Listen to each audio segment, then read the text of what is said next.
I'm Georgie Munro. Where am I born? In Melbourne. I'm struggling because I actually have trouble with this question. I think it's important, though. I don't think about nationality and cultural background, and that's because I'm lucky enough to come from the dominant culture, and I come from a Anglo background, and that's the background that has dominated Australian culture for 200 years. Although I do have some interesting family history on that topic, with my mum possibly having a little bit of Chinese in her background, which is only guessed at by the family and certainly has been covered up, if it's true, by her family. But physical traits and medical issues indicate we may have some Chinese DNA. Well, there was mum and dad, and there was me. I was the oldest, and then my sisters, Shauna, Kirsten and Cecily, going down in the ages, were all 2.5 years apart. So I grew up in a very middle-class, ordinary Anglo type of family in Melbourne. We first lived in Baldwin until I was 6, in a house that my grandparents on Dad's side owned, and my parents rented it. I actually had a great time there as a little girl. I was allowed to roam the streets. It was a dead-end street, actually, and I could roam around and visit any neighbour I liked at any time. And if I wanted to go to the next street along where my grandparents lived, all I had to do was say to Mum and Dad, I'm walking round to Nana and Granddad's.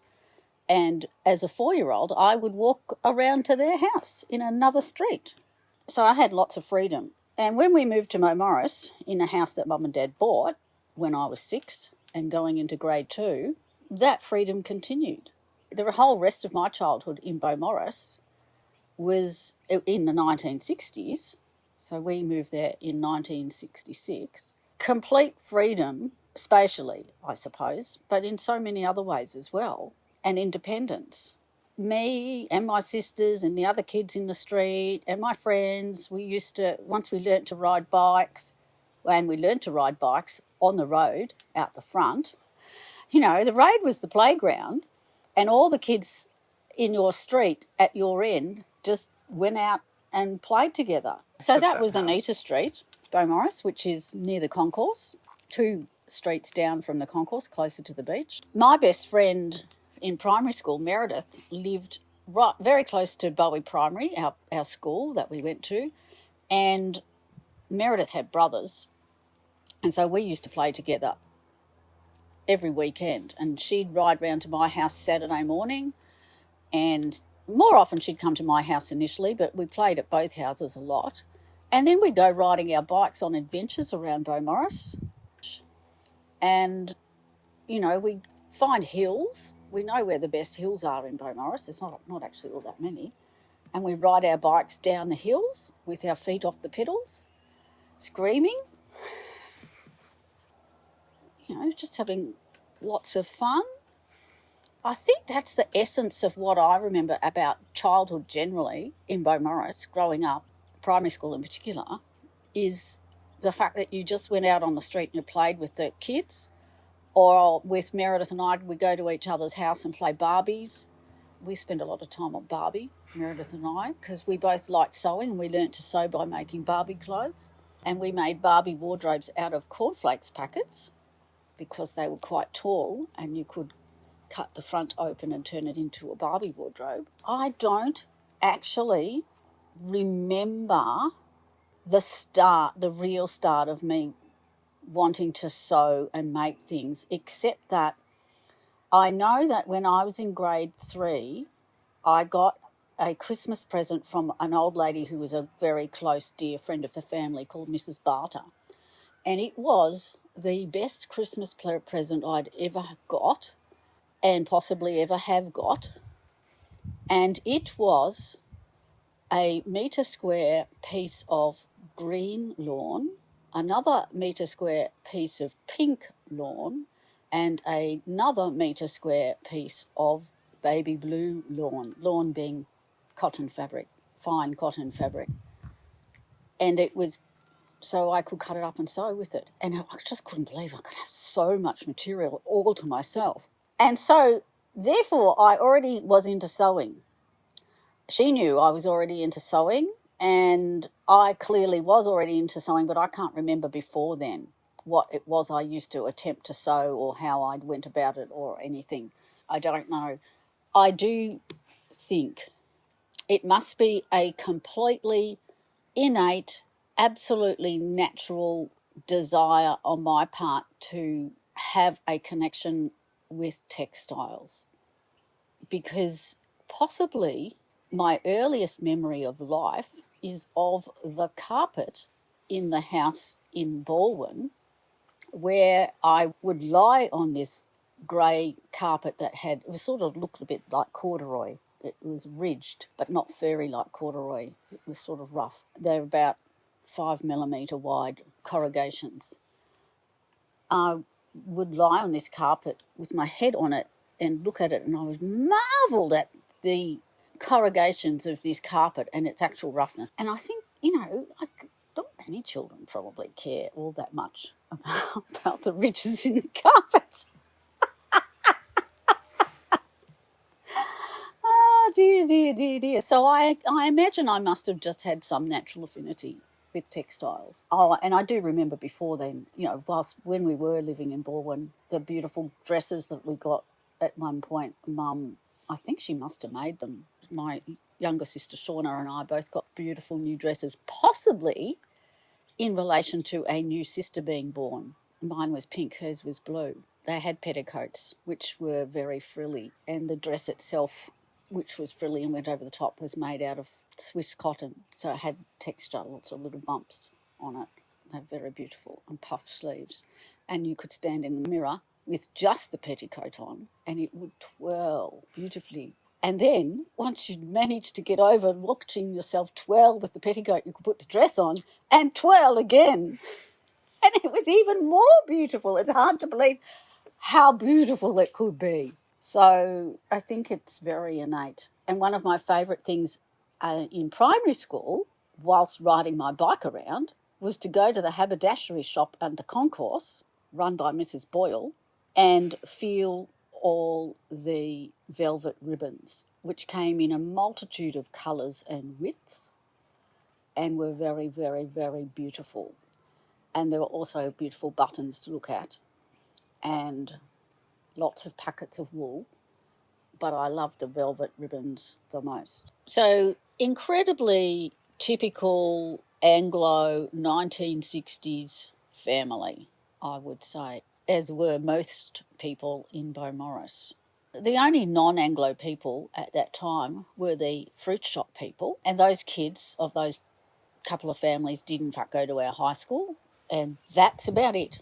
I can tell you a most unfortunate thing though. When I was in high school and I went to Beaumaris High School, a new family came to the school, had 2 boys in it, and they were new immigrants from Ceylon, Sri Lanka. And these were very shy boys. Who wouldn't be coming to a new country? It must have been terrifying for them. And they were not bullied, but they were ostracised. Nobody welcomed them at all in any way, shape or form. But it was actually really horrible. Even at the time it was horrible how they were ostracised. It was just not included. I don't remember people actually saying horrible things to them, but perhaps they did. And in some ways it's actually really, really surprising, because there were many other aspects about that school and their attitude to difference that was very positive. And I'm alluding to Cyril. He was a disabled boy, a couple of years probably older than me, who didn't attend school, but who used to hang around the school a lot, actually join us in classes, used to ride his bike around, especially in the morning when we were arriving at school and in the afternoon when we were leaving, but even at lunchtime he'd be found at school. He clearly wanted the company of the other kids. And so it's sort of surprising that in that context people were so unwelcoming to these Sri Lankan boys. But in terms of my mum's mum possibly not being completely Anglo, I think I became aware in my teenage years and I don't quite know why, but back then, well, my grandmother had died. She died when I was 14. And the discussions may have been triggered by her death. Mum started discussing that maybe Nanny, as she was called, had been adopted. That's what they always said. Maybe she'd been adopted, and apparently Mum had discussed it with her aunties at different times. Was her mum adopted? And the aunties all said, no, no, no, no.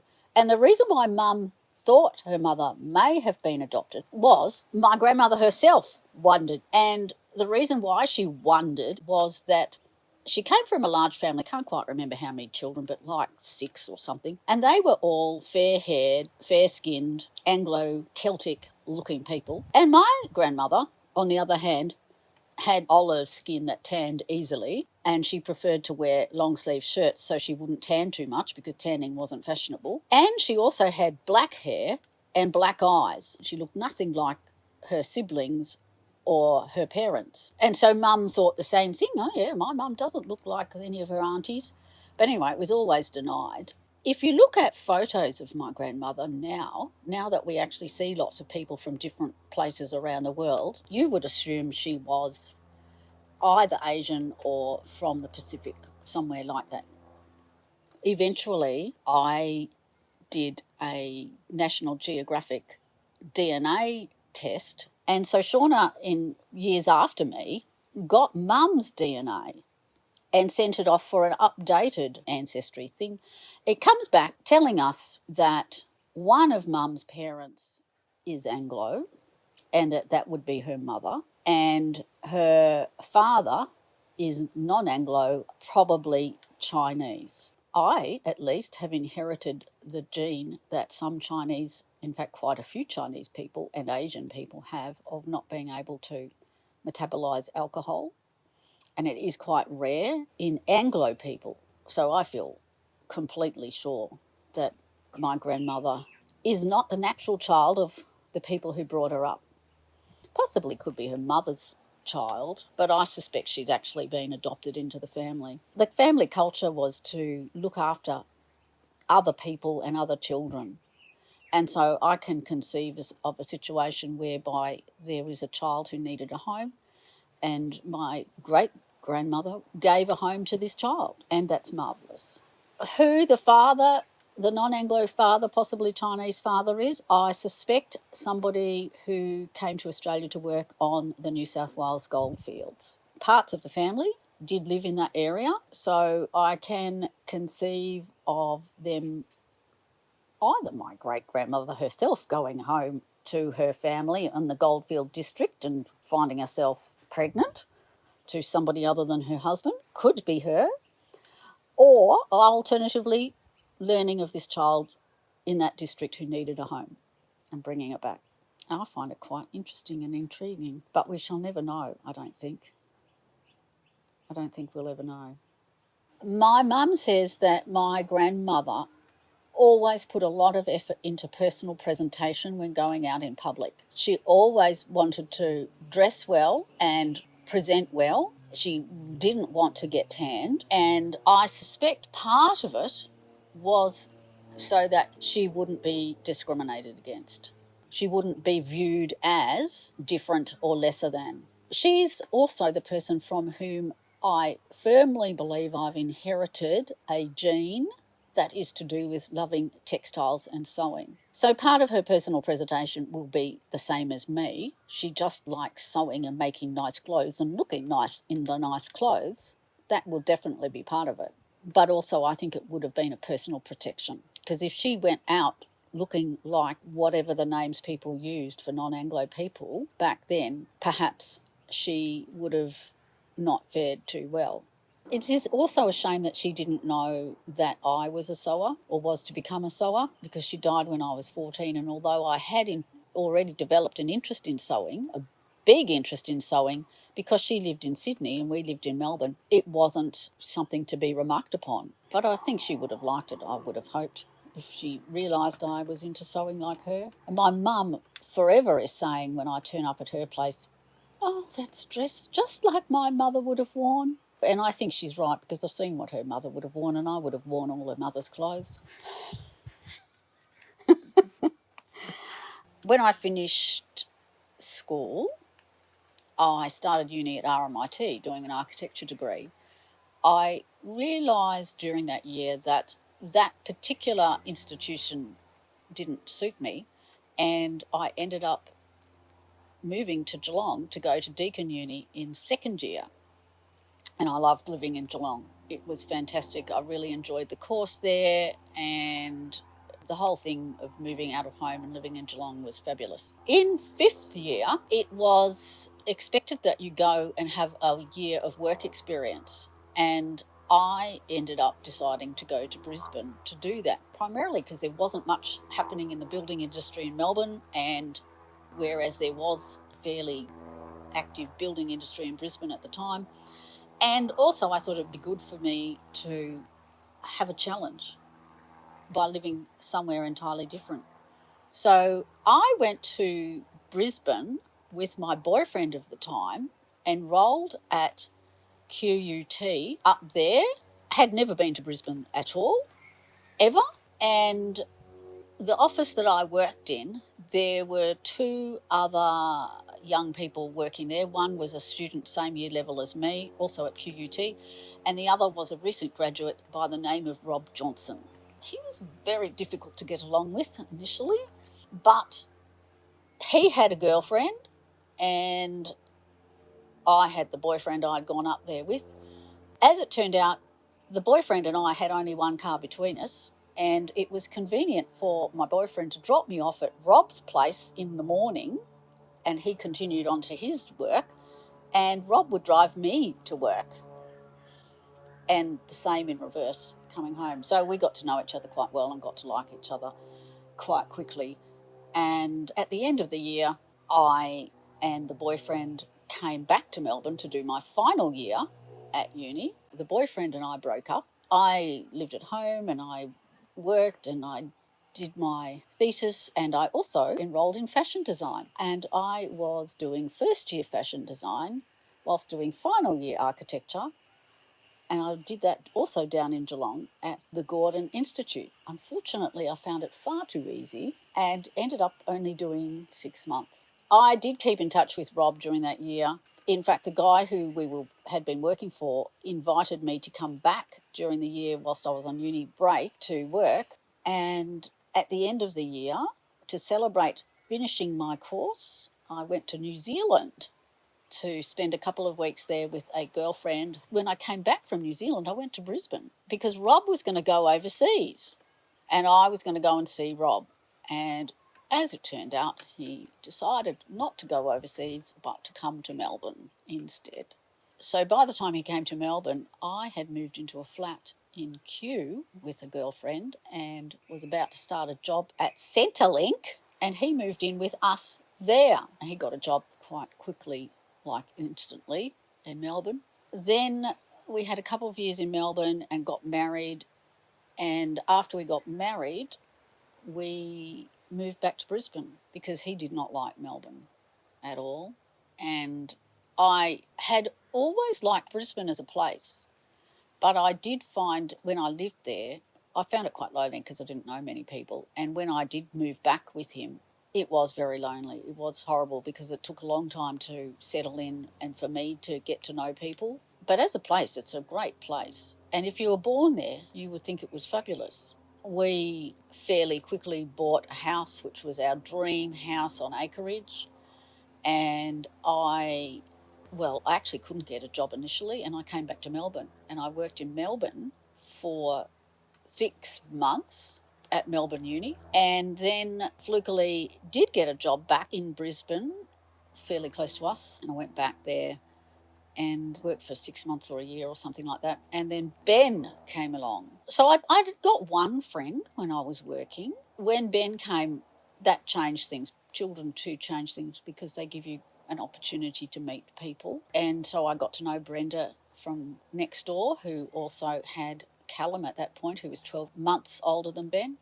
And then gradually do get to know people. And I ultimately, when Ben was 2, I think, I went back to uni up there. And that was the big turning point for me, going to uni and enrolling in my master's I suddenly actually had quite a large group of people around me who were my friends, who had to do with my life alone, and I became much more settled then. And of course, with Ben continuing on and going to preschool and school, then you develop more friendships.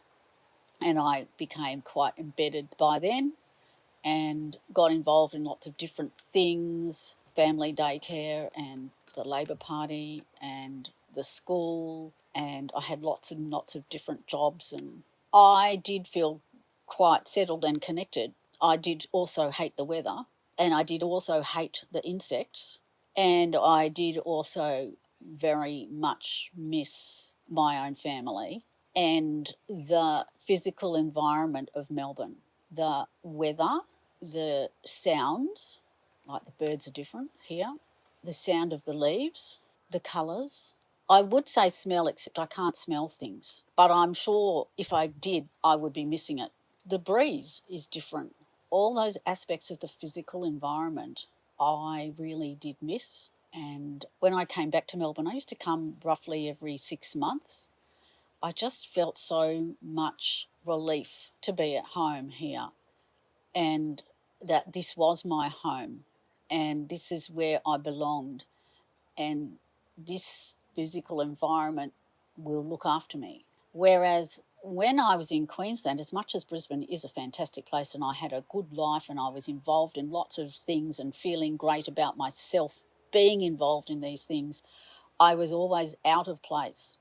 I was always being challenged by the environment. It would attack me all the time because I was forever being eaten by mosquitoes and other insects. I was always hot. I was always sweaty. I was always unable to do things.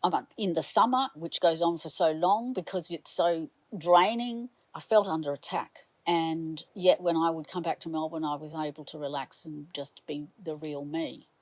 I felt as though I wasn't being the real me because I was often angry because I was so under threat. Yet that's what my life was. Eventually I did get sick and I had scleroderma, and that was an enormous challenge, and I was very lucky to have some very, very good friends who supported me really well during that period, and Rob too. And those friends belonged in Brisbane. After 3 years I was beginning to recover, and I was able to look forward to continued recovery rather than death. I was lucky enough to not be one of the ones who died. But in order to do that, I felt as though I had to come home. And coincidentally, Rob happened to have a couple of projects based in Victoria at the time. So it was possible for him to come, and in fact quite good for him to come. So we sold the house. Ben had had 1 year in high school and Isabel had just done year 2, and they both had to repeat the years when they came. And we came down and rented because neither of us knew whether it would work out and perhaps we might go back. I was immediately relaxed coming back, immediately relaxed. Even though we were renting, there was no transition into the life here. I just had it immediately. I did make extra effort, though, to become more connected by joining the art group and going on to the committee there and joining the PTF at the high school and doing classroom reading at Isabel's school. So to develop new friendships, because although I did have old friends here, I wanted to develop new friendships that had something to do with my new life, and I was able to do that very quickly. Unlike when I went to Queensland, it took a very long time. The real difference for me was just coming back to this environment that feels right to me physically. I don't know why it is that I've got this feeling. Is it because I had that freedom as a child to roam around the streets as I liked? So I don't know whether those opportunities to be outside in the environment for an awful lot of my childhood gave me this connection to the physical environment. I certainly have a connection to Place Beaumaris, even though it's changed a lot. The houses are very different. I know the streets really well. I know the paving of the streets really well. I know where the little bumps are. I know what happened at that letterbox in 1969. I know what happened on that corner. I know that's where I dropped a piece of glass. I know that's where I lost my mittens. I know that's where the policeman stopped me when I nearly rode my bike into him. It's the things that have happened in place, certain place. It's those other things I was telling you about, the sound, like the bird sound, or the sound of the breeze in the leaves. The light is different. And so that's what makes me feel connected. I came back wanting to be near my family, and although I did have friends here that I was keen to reconnect with, I hadn't disconnected with them. So although I thought I was coming back for the people, I knew I was coming back for the place. In the end, it was the place.